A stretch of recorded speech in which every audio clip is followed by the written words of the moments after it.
Diam-diam Israel terima sumbangan 1,4 miliar US dollar. 1,4 miliar US dollar itu berapa rupiah ya? Wah, saya tidak terhitung. Coba kawan-kawan hitung ya. Dan nanti Anda bisa tulis di kolom komentar. Oke, Sobat Waras, kembali lagi dengan Pavel 88 Channel. Salam sejahtera untuk kita semua dan salam waras.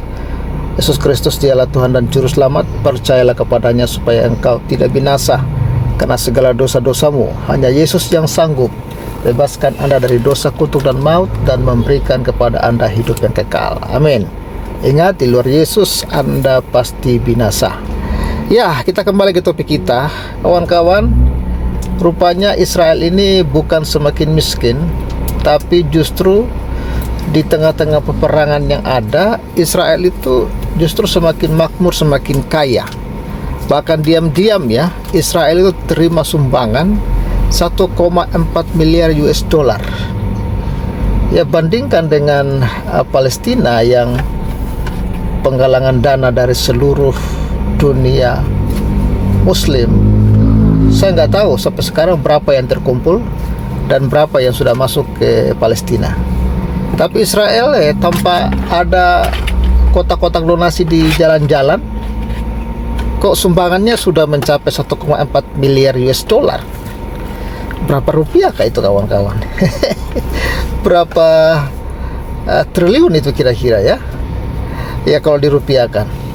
Oke, saya rupanya memang kurang dalam matematika, jadi kawan-kawan tolong bantu saya untuk menghitung ini. Oh ya, sebelum kita lanjut, saya mau ucapkan terima kasih dulu. Puji Tuhan, kita ada penambahan saldo dari kemarin dan hari ini sekitar 800.000. Terima kasih kawan-kawan yang sudah mensupport untuk mendukung pelayanan Pavel. Dan bagi kawan-kawan yang ingin mendukung, bisa saudara salurkan lewat nomor rekening yang ada di layar kaca.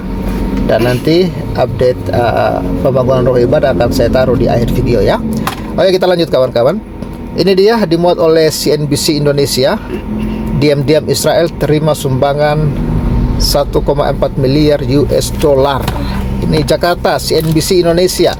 Kementerian Urusan Diaspora Israel mencatat sumbangan kepada Israel mencapai 1,4 miliar US dollar sejak 7 Oktober 2023 atau sejak ketegangan dengan Hamas dimulai.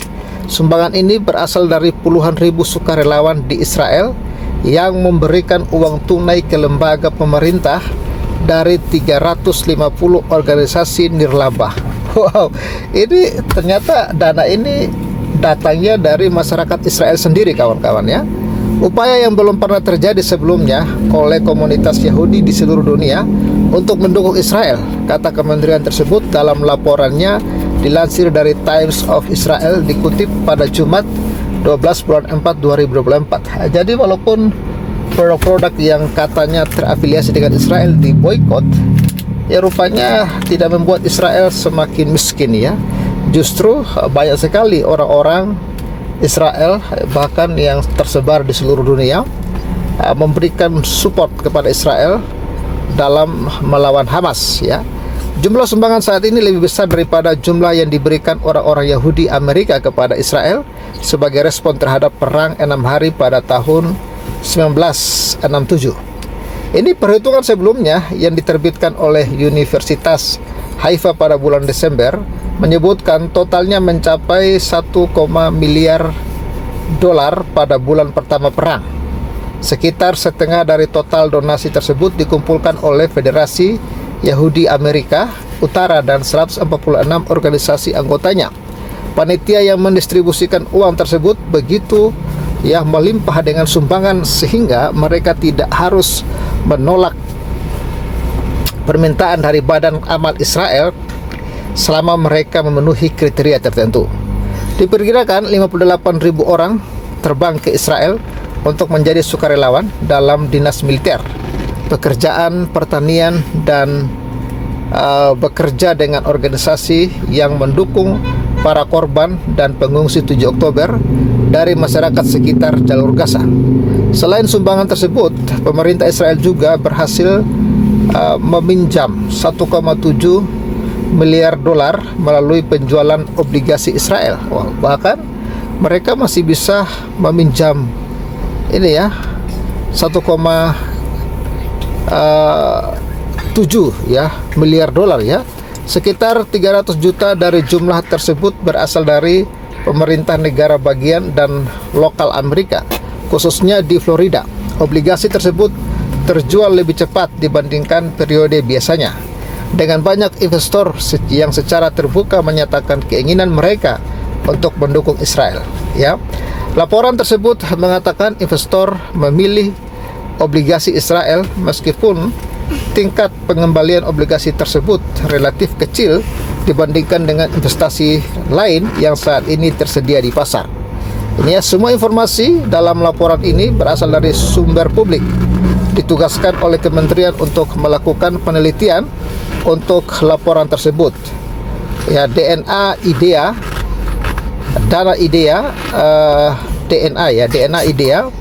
sebuah perusahaan konsultan Israel, memeriksa sekitar 800 sumber online. Penelitian ini tidak dapat memperhitungkan sumbangan tambahan yang diperkirakan secara pribadi dan akar rumput. Ya, jadi memang sangat berlimpah ya sumbangan yang datang kepada Israel tanpa harus mereka menggunakan isu-isu agama. Beda ya dengan sumbangan-sumbangan yang dikirim ke Palestina, itu yang dimainkan adalah isu agama.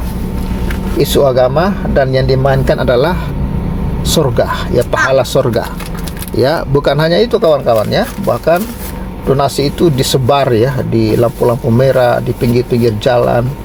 Ya, dan ya itu sangat masif. Tapi sampai sekarang kita tidak tahu ya total jumlah dana yang terkumpul berapa dan berapa yang sudah di-store ke Palestina. Kita tidak tahu persis ya dana itu kemana saja yang dikumpulkan oleh umat Islam ya, yang dikumpulkan oleh para ustadz.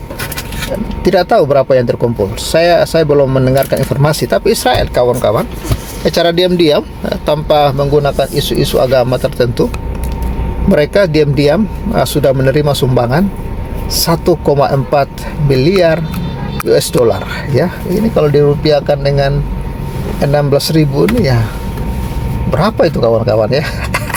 Ya, mohon ya Anda berikan komentar di kolom komentar ya, supaya kita tahu berapa rupiah ya, berapa triliun uang yang masuk kepada Israel sejak 7 Oktober ya. Jadi itu kawan-kawan beda kelas ya. Kalau Israel dengan Palestina beda kelas ya, karena orang-orang yang mendukung Israel itu orang-orang yang tahu persis visi misi Israel, dan mereka mengerti bahwa Israel itu melakukan semua ini hanya ingin mempertahankan kedaulatan negaranya. Saya hanya sebatas itu ya, karena mereka tidak mau dimusnahkan oleh kelompok-kelompok teroris. Jadi mereka membela diri dan mempertahankan kedaulatan negaranya. Sekian, itu dulu yang dapat Pavel bagikan. Mungkin ya sebentar malam kalau sempat, atau besok baru kita akan live lagi ya, karena Pavel sudah dalam perjalanan pulang ini kawan-kawan. Terima kasih semuanya. Salam sejahtera, doakan supaya tiba dengan selamat di kediaman kami, dan kawan-kawan juga yang mungkin dalam perjalanan, saya doakan juga supaya tiba dengan selamat. Dalam nama Yesus, haleluya, amin. Ya Sobat Waras, saat ini posisi tukang bekerja di bagian atas lagi ya. Itu sana dia, kelihatan nggak itu ya?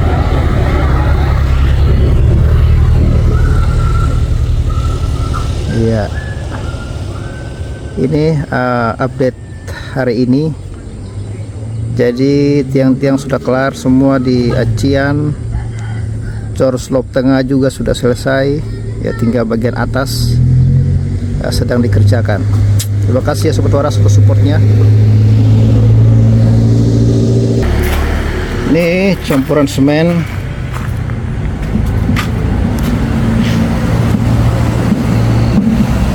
Semen kita masih ada ya, tinggal setengah sak, nanti dipesan lagi. Ini kayu-kayu untuk plafon. Ini kayu untuk tongkat ya, untuk penongkat apa tuh ya, penongkat ya, penongkat atap, supaya nanti ketika pasang plafon atapnya tetap kokoh. Setelah ini baru kita akan plafon dulu, baru lantai ya. Ini kondisinya semua sudah diplester ya, sudah diplester, sudah diacian. Sobat ya, thank you semuanya untuk dukungannya.